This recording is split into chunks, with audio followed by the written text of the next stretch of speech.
Hey,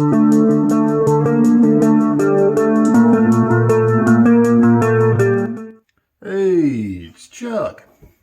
You know, there are two different types of barn door owners.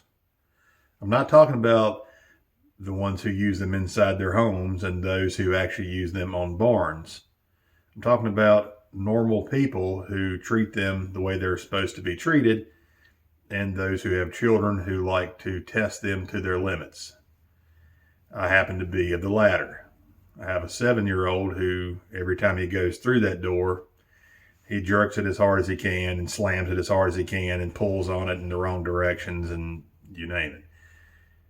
So if you happen to be in that same category, you may have ran into the same issue that sometimes they don't function properly anymore, and you have to actually take them off, take the little guide piece off and get it back on the right spot and put it back in because of the soft close, soft open feature that it has, the little stops that keep it from going too far on either side.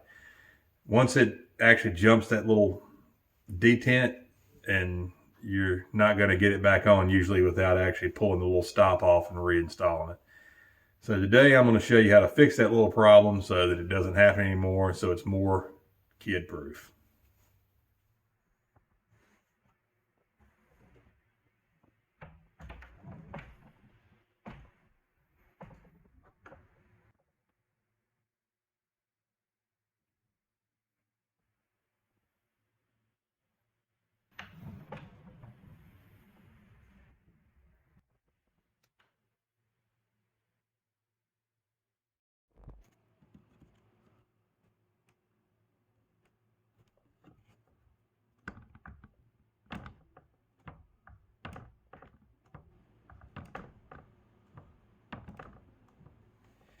All right, the first thing I'm going to do is knock the paint off this piece here so I can add some metal to it.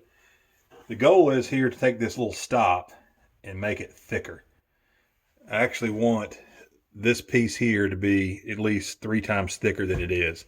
This is what actually fits in the little catch for the soft close, soft open feature on the door. When it comes by it, it bumps into it and catches it and it follows, and then when it comes back, it bumps out of it. So what I want to make sure is that it doesn't miss it because of somebody being too aggressive with the door.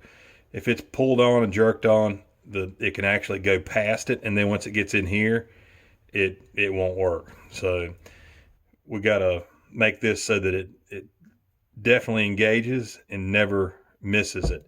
So I'm going to make this piece a little thicker. So first thing I'm going to do is knock some paint off of it here.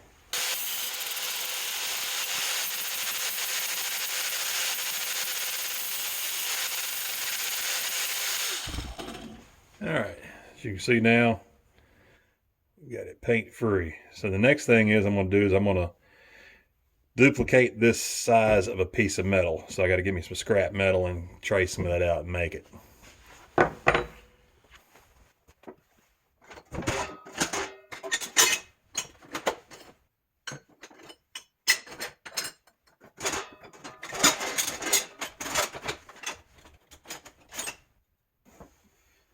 All right, found me a scrap. All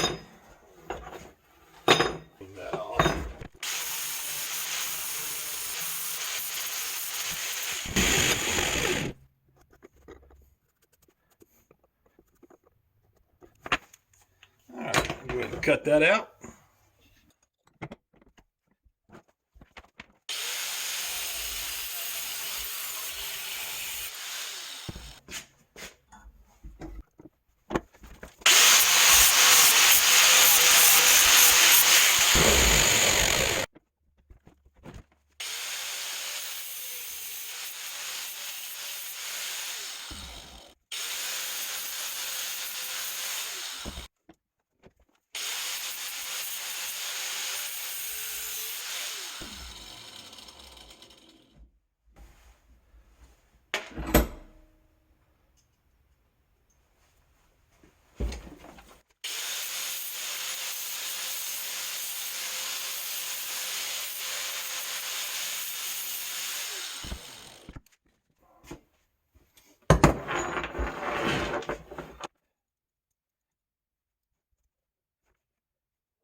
Alright, so I got this clamped in there so that I'm holding my pieces together so I can put some tacks on it.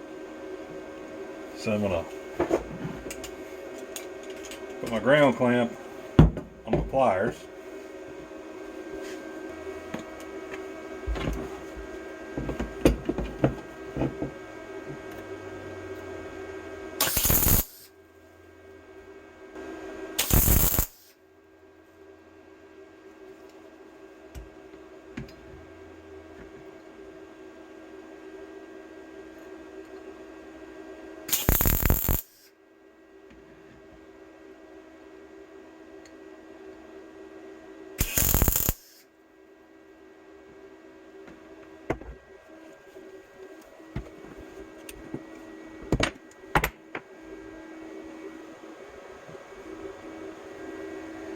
Now I'm going to pop a couple right on the top there, if I can get this thing grounded without having to. There we go.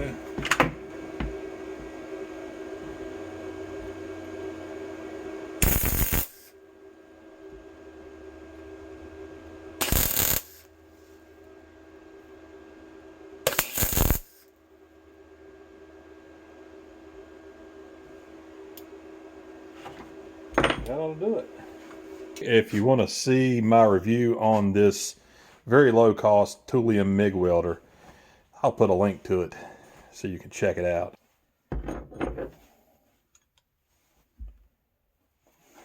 Alright, I'll take my flap disc and I'm going to clean this thing up a little bit so I make sure it fits in the groove really nice and clean.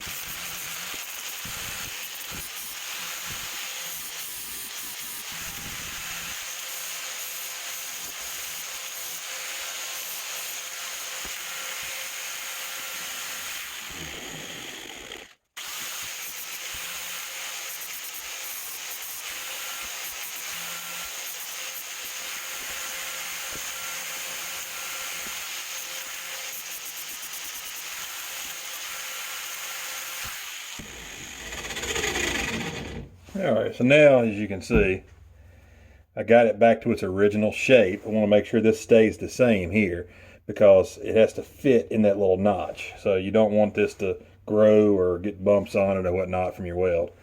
So I left all the outside stuff on there because it adds thickness to it. So that's the whole purpose, is to make this thing thicker. So as you can see, it is now approximately 3 times thicker than it used to be.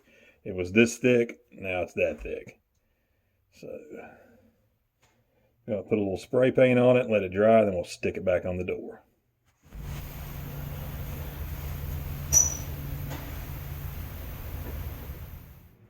Alright, as you can see, we put the bracket back on there. It's got to tighten these 2 screws up here, but you can see how it actually fits right in to the little section here of the spring-loaded soft close mechanism. So we'll go ahead and tighten it down and we'll try it out and see how it works.